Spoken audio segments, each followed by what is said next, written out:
Bueno, hermanos, si vuestra muerte estuviese cercana, ¿sabéis que vais a morir pronto?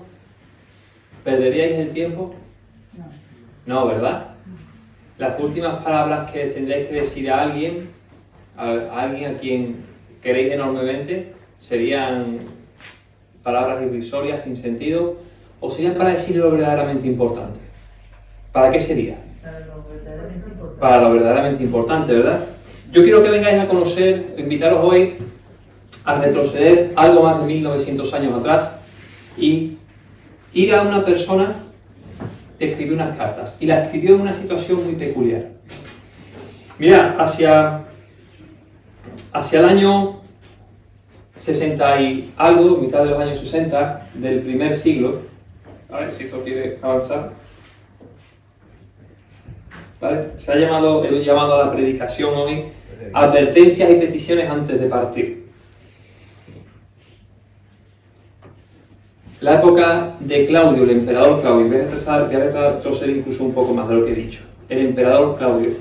Resulta que en la época del emperador Claudio, en una época muy temprana, hubo ya algunos eventos en Roma, ¿vale?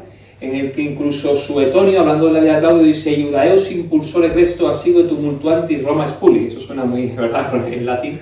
Dice que se estaban generando continuos tumultos por un tal Cresto, evidentemente Suetonio entre los judíos. Suetonio no sabía quién era, ni aquello le sonaba, pero Cresto, confundible con Cristo, parece que había tumultos en Roma entre los judíos, problemas porque había quienes estaban hablando de Cristo. Así que Claudio expulsó a los judíos, incluidos entre ellos los cristianos de Roma. Y lo vemos también en Hechos, ¿verdad?, cuando habla de que había quienes habían venido desde Roma por la expulsión de Claudio.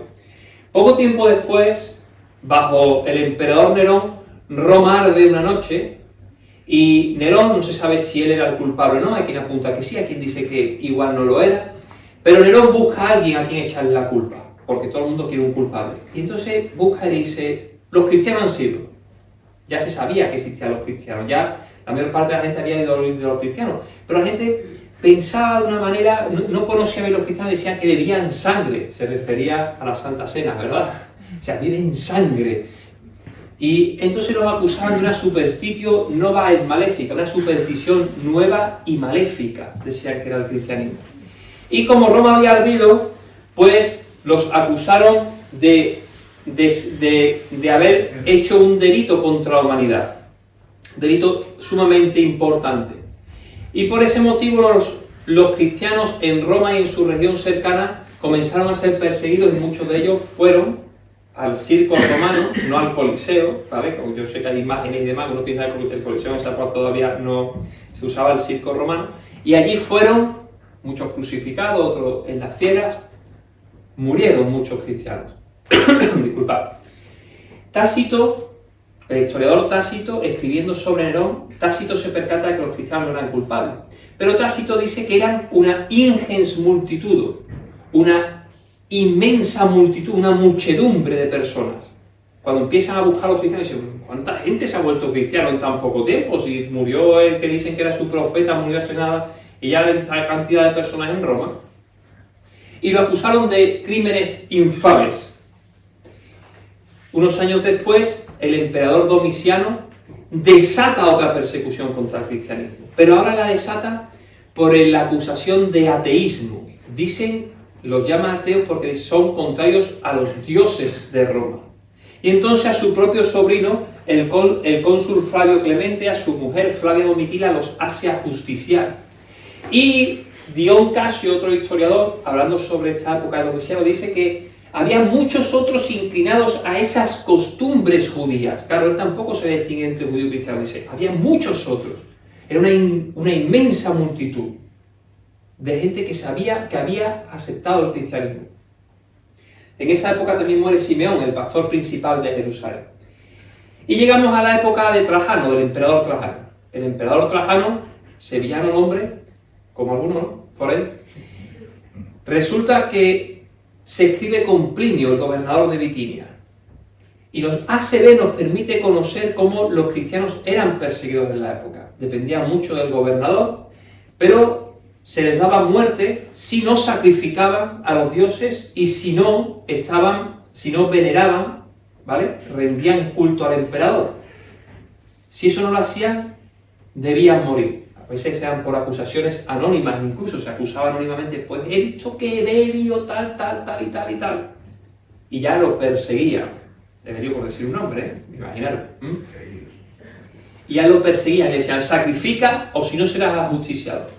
Y muchas personas, dice ahí el Plinio, dice, una gran muchedumbre podía abandonar el cristianismo y regresar al paganismo si se les trata con un poco de misericordia. Si se dice, sacrifica y te vuelve y ya no te vamos a poner problema. Entonces había muchas personas que corriendo cogían y decían, vale, yo sacrifico, ay, emperador, tal, y sacrificaba. Es muy sencillo hoy, ¿verdad? No penséis ahora en el sacrificio que hacían ellos, sino pensad en el mundo. ¿Estás dispuesto a decir, como decían muchos cristianos que sí morían, decir, no, yo soy cristiano, yo no voy a ceder al mundo? Mira, hay muchos que incluso cuando su vida estaba en juego decían, no, yo soy cristiano. Decían, pero te vamos a matar, te vamos a justiciar si eres cristiano, yo soy cristiano. Yo no voy a sacrificar al emperador. Y hoy por cualquier miseria ya renunciaremos al cristianismo. ¿Verdad? Lo vendemos por un plato de lentejas, que se diría, pensando en la época de Saúl. ¿Verdad? Ya renunciamos, que si viene cualquiera de la calle y ya estamos renegando. Y esas personas no, esas personas estaban dispuestas. Pero decía, había una muchedumbre de personas que decían, si es por mi vida, renuncio. Y en esa época nació un señor que se llamaba Ignacio de Antioquía. Nació años antes, nació posiblemente a mitad del siglo anterior. Pero en esa época vivía Ignacio de Antioquía. Ignacio de Antioquía era un hombre que había conocido en persona a Pedro y a Pablo. Fue el segundo pastor principal, ¿vale? Se dice en griego episcopos, el que sobremira, el que está en control, pastor principal, pastor presidente, de la región de Antioquía, la ciudad de Antioquía y su región. Antioquía, si lo conocéis, era la tercera ciudad del Imperio Romano. Era la ciudad donde Pablo había partido para su viaje misionero, comisionado por la iglesia de Antioquía. Era la iglesia, el lugar donde por primera vez se les llamó a los cristianos, porque anteriormente se llamaban los del camino. Por aquello de que Jesús había dicho, yo soy el camino, la verdad y la vida. Se llama el camino. Pero ahí se le llamó por primera vez cristiano. Fue la ciudad donde Pedro subió en alguna ocasión y tuvo ese pequeño encontronazo con Pablo, donde Pedro iba comisionado. Y según nos hace ver Orígenes, un escritor muy antiguo, del siglo II, nos dice que Pedro fue el primer pastor, presidente, episcopo del lugar, y que el segundo fue este señor, Ignacio de Antioquía. Así que Ignacio conocía bien la doctrina, conocía bien lo que era la iglesia, conocía bien lo que enseñaban los apóstoles. No sabemos a ciencia cierta si Ignacio pudo llegar a conocer a Jesús. Entendemos que no, porque era de Antioquía y Jesús estuvo en la parte de Judea. Pero sí había conocido a los apóstoles en persona, sí conocía gran parte de todo lo que había sucedido, y además, por lo que vemos de él, conocía bien o estaba muy en contacto con los evangelios de Mateo y de Juan, incluso de parte de Lucas, ¿no? Conocía bien, sabía lo que creía. Era un hombre que no era un hombre cualquiera. Y este señor resulta que lo apresan. Y él decide, cuando le dicen, sacrifica o muere, dice, no, yo soy cristiano, yo no voy a sacrificar a los dioses. Voy a morir, venga, vamos a ello. Y se presenta, dice, yo voy voluntariamente, yo no voy a sacrificar a los dioses, yo no voy a venerar al emperador. Yo digo lo que soy cristiano. Y en su camino, aquí tenemos a Ignacio de Antioquía, lo apresan y lo llevan para Roma.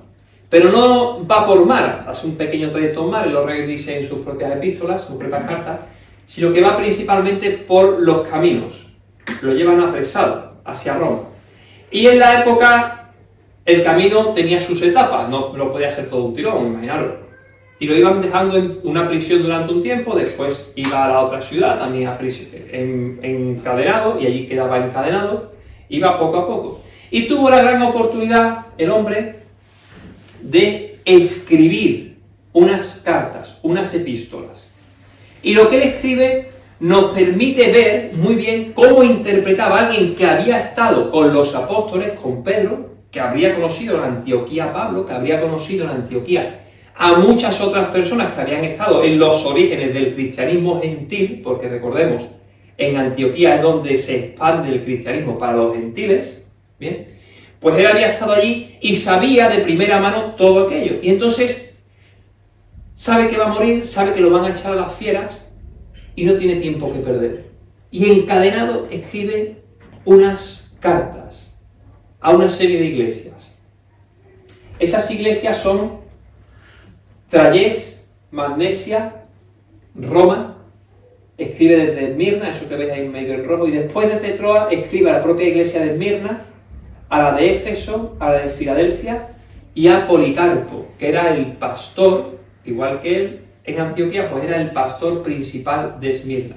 Esas 7 epístolas nos han sido legadas, es decir, se descubrieron, se sabía que existía una serie de epístolas de Ignacio, pero nunca la habían descubierto, no sabía dónde estaban esas epístolas, hasta que en 1500 algo se descubrieron tanto las epístolas originales de este hombre, de Ignacio, como otras epístolas que decían que eran de él, pero se sabe que no eran de él. Bien, hubo quien las rechazó, ¿vale? Sobre todo en el movimiento calvinista se les rechazó porque daba una visión de la Iglesia que no concordaba con su punto de vista y porque había ciertas nociones de lo que, o ciertos aspectos de lo que él dice que no concordaban con la doctrina calvinista. Bien, pero son de suma importancia porque nos muestran cuál era la doctrina que había en esa época, cómo se gobernaba la Iglesia y nos muestra qué era para él lo más importante. Y lo que él dice creo que también es un mensaje para nosotros. Cuidado, no estoy diciendo que esto sea la Biblia, ¿vale? Esto no es inspirado por Dios. Lo que tenemos en la Biblia es inspirado por Dios. Pero lo que nos lega Ignacio de Antioquía en sus epístolas es sumamente importante porque nos permite ver cómo se interpretaban muchas cosas y qué era lo verdaderamente importante. Entonces para mí esto es un tesoro. Estas epístolas que él escribe son un tesoro. Y como comenzamos hablando de la Iglesia, yo he querido llamar a esta predicación de hoy, a esta predicación expositiva, Iglesia Cuarto. Es la cuarta vez que hablo de la Iglesia. Advertencias y peticiones antes de partir. Y veamos las advertencias que hace Ignacio de Antioquía. Mirad, a la iglesia de Trayés, Ignacio le escribe lo siguiente, y quiero que lo leáis atentamente para que veáis, es una persona que no tiene tiempo que perder, que no se va a andar con chiquitas, que como dice Jimmy, no es sobón, ¿no? Jimmy dice, no es sobón, no intenta ponerte las cosas, adorártelo, no, te tiene que ser claro y tajante. Fijaros lo que dice. Porque cuando sois obedientes al pastor, voilà, a eso nadie le gusta ser obediente, como a Jesucristo, es evidente para mí que estáis viviendo no según los hombres, sino según Jesucristo. ¿Por qué? Porque para un hombre ser obediente no le sale de sí mismo. No le sale de sí mismo. Humanamente no te sale ser obediente. Creo que dice, ser obedientes al pastor es estar viviendo según Jesucristo. El cual murió por nosotros para que creyendo en su muerte podamos escapar de la muerte. Es necesario, por tanto, como acostumbráis a ser, que no hagáis nada sin el pastor, sino que seáis obedientes también al presbiterio, como los apóstoles de Jesucristo nuestra esperanza, porque si vivimos en él, también seremos hallados en él.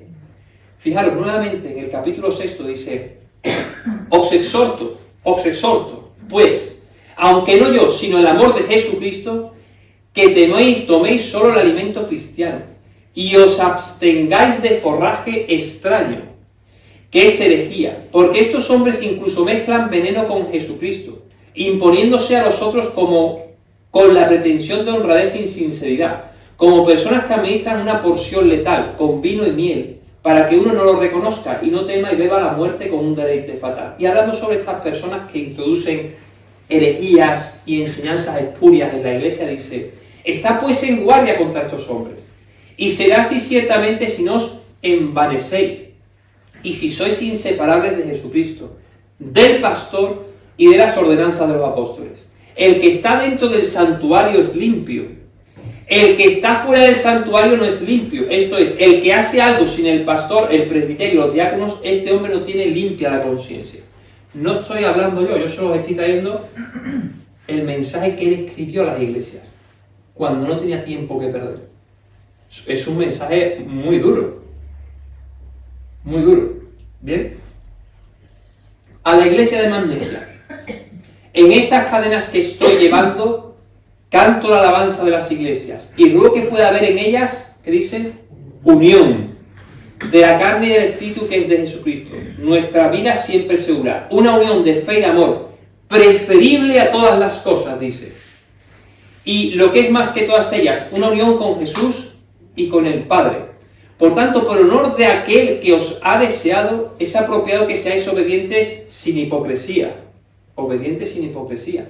Porque un hombre no engaña al pastor visible, sino que intenta engañar al que es invisible. Y en este caso debe tener en cuenta que no es con carne, sino con Dios, que conoce las cosas escondidas. Es decir, Ignacio está diciendo que intenta engañar al pastor, el que intenta hacerse pasar como que, bueno, soy cristiano, pero está engañando a Dios.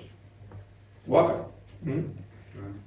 Por tanto, es apropiado que no solo seamos llamados cristianos, sino que lo seamos, tal como algunos tienen el nombre del pastor en sus labios, pero en todo obran aparte del mismo. Estos me parece que no tienen una buena conciencia, por cuanto no se congregan debidamente según el mandamiento.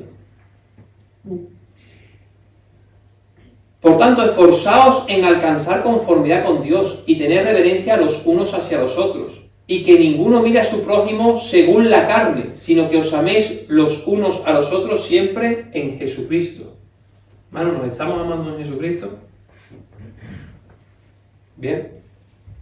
Que no haya nada entre vosotros que tenga poder para dividiros, sino permanecer unidos con el pastor y con los que presiden sobre vosotros como un ejemplo y una lección de incorruptibilidad.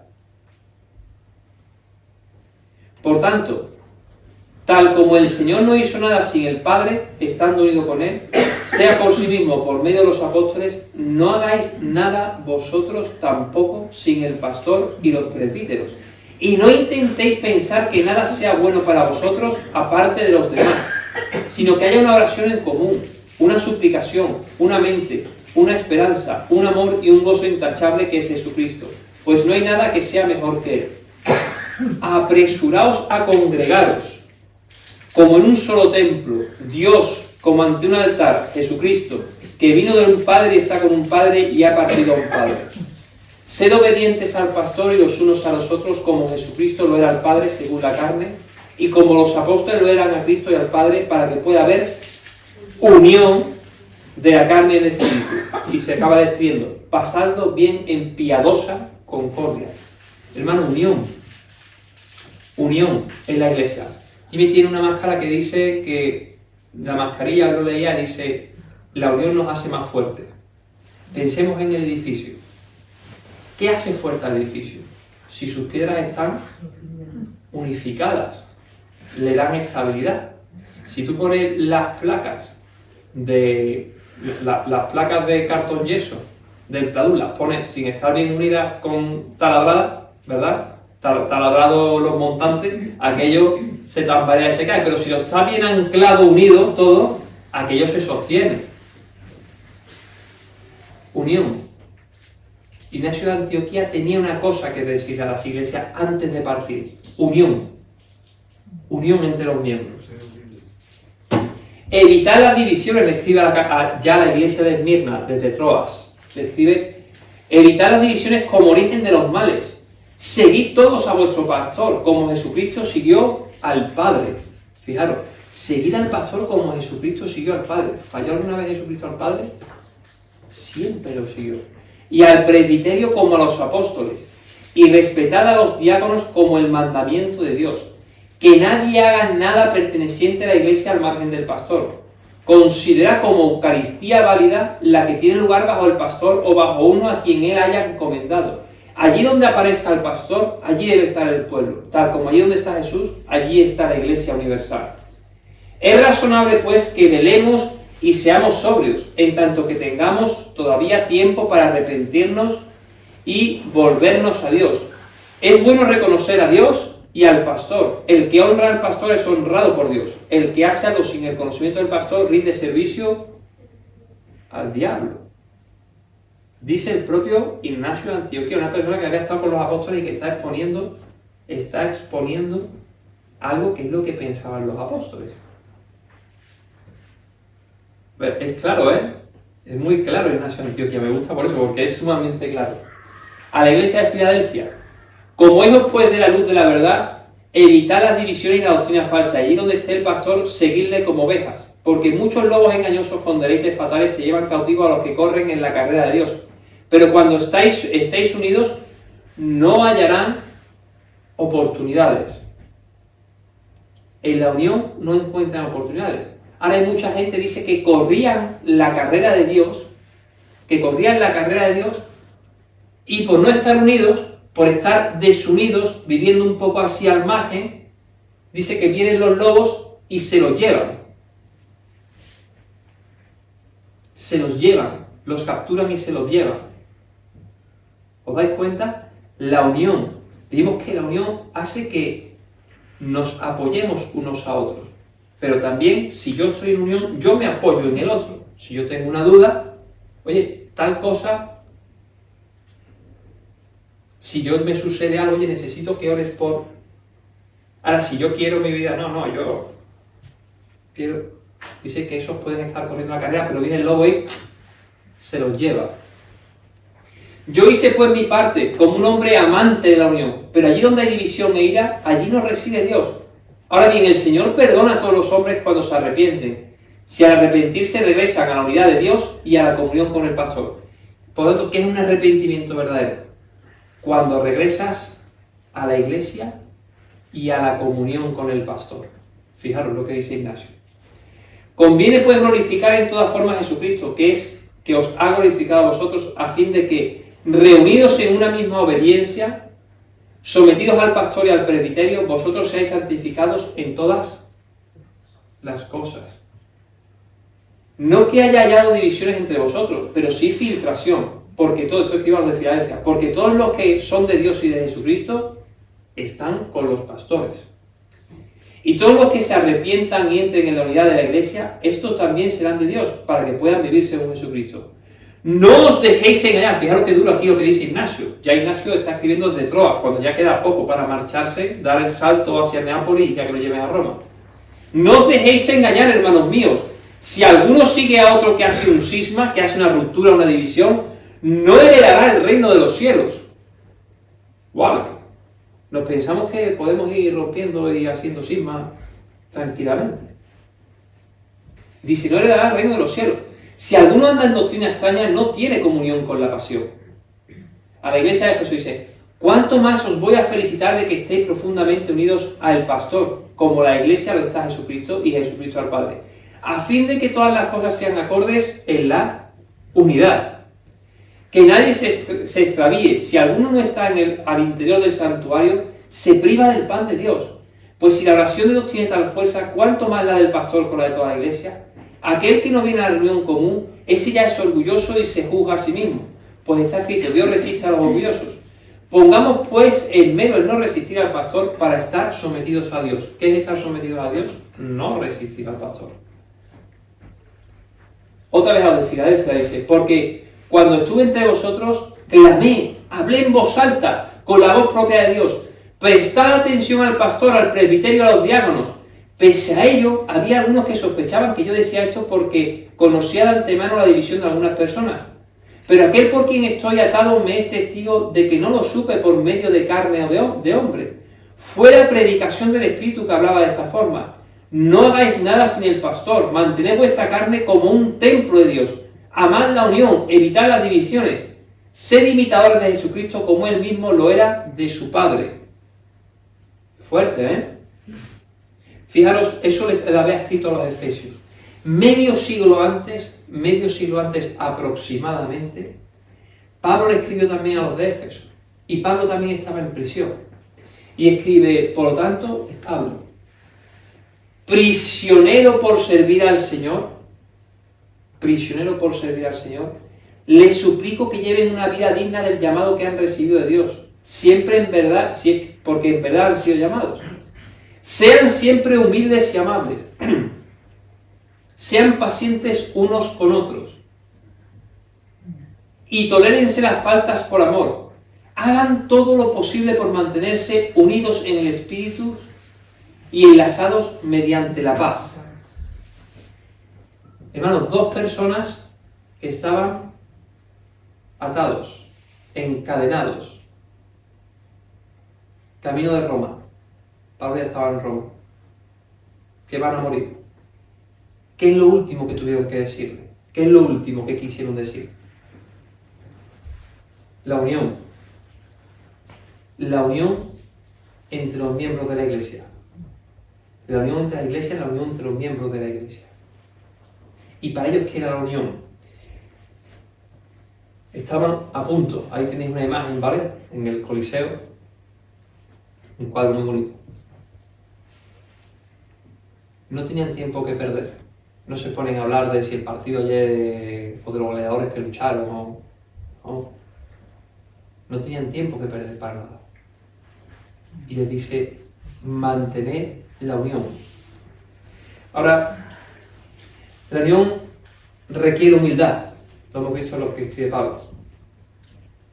Y la humildad no es sino ver a los otros superiores a nosotros mismos. Mira a tu lado. Mira a la persona que tienes al lado. O a alguien cercano. ¿Lo estás viendo como superior a ti mismo? ¿Lo ves como superior a ti mismo? ¿O es alguien más? Porque no es alguien más. Y hablamos el otro día del tremendo costo, lo que le costó a Jesús, esa persona. Requiere también mansedumbre. Y la mansedumbre requiere que a veces nos guardemos nuestro temperamento, ¿verdad? Y seamos amables incluso aunque la otra persona no lo merezca. Tenemos que ser amables. Y eso es difícil. Ser amable con otra persona que no lo merece porque nadie lo merecía, ¿verdad? Es difícil. Pero requiere que lo seamos. Eso es la humildad y eso es la mansedumbre. Requiere también paciencia. Paciencia. Que seamos benignos, pacientes con las personas a pesar de su fallo. No quiere decir para nada que aprobemos los pecados de otros, no quiere decir eso, pero sí tenemos que ser pacientes. Tenemos que reprenderlos en amor para que vengan nuevamente a la comunión correcta dentro de la iglesia. Hay un autor que me gusta mucho, que se llama Tom Rainer, y en su libro I Will dice: eso es la gracia. Eso es la gracia. Un favor absolutamente inmerecido. Dice, con la fortaleza de Cristo puedo tener una actitud de unidad. Una actitud de unidad. Ciertamente debo tener una actitud de unidad. ¿Tienes tú una actitud de unidad? Mi mensaje hoy, que no es mío, es el de dos personas que estaban a punto de fallecer, que sabían que iban a morir, que iban a entregar su vida, Pablo e Ignacio de Antioquía. Es valorar la unión como un cuerpo bajo el pastor. La unión como un cuerpo bajo el pastor, que es lo que dice continuamente Ignacio. No tenía tiempo que perder, escribe lo que realmente consideraba que era lo más importante. Y que valoremos esa unión de fe y amor, como dice el propio Ignacio en su epístola de Tralles, como preferible a todas las cosas. La unión como preferible a todas las cosas. Amén. Padre Santo, Señor, gracias te damos, Señor, por esas personas, Señor, que tú pusiste. Ya conocemos de sobra a Pablo, sus escritos, Señor, los mensajes que él dejó para las personas de su tiempo y para nosotros hoy, que tu Espíritu Santo hizo que fuera ese mensaje inspirados para que hablasen a los hombres de todo tiempo y todo lugar. Pero damos también las gracias, Señor, por esas personas, esas columnas de la iglesia, que aunque su mensaje no era inspirado, sí nos ayuda a comprender la profundidad del mensaje, Señor. Te damos en este caso las gracias por ese hombre que vivió hace 1900 años, que murió a principios del siglo II en Roma entregando su vida, y que nos ha dejado esas epístolas, Señor, que nos permiten comprender más en profundidad, si cabe, la enorme, Señor, la enorme valía de la unión de la iglesia, Señor. Ayúdanos a ser miembros unidos, anclados unos a otros, hormigonados unos a otros, de tal manera, Dios, que no haya división, ruptura, Señor, y que si viene un lobo, cualquier persona intentando infiltrar, como dice Ignacio, filtrando cualquier idea que no es correcta para raptar a los que están corriendo la carrera correctamente, pero en unión, no pueda, Señor, no puede hacer eso el lobo, sino que al estar unidos, Señor, le sea imposible meter bocado. Te lo pedimos, Padre, en el nombre de tu Hijo Jesús. Amén. Amén. Hermano, medida esta semana. ¿Qué puedo hacer para estar más en unión con los otros miembros de la Iglesia? Amén. Que la hayas creído.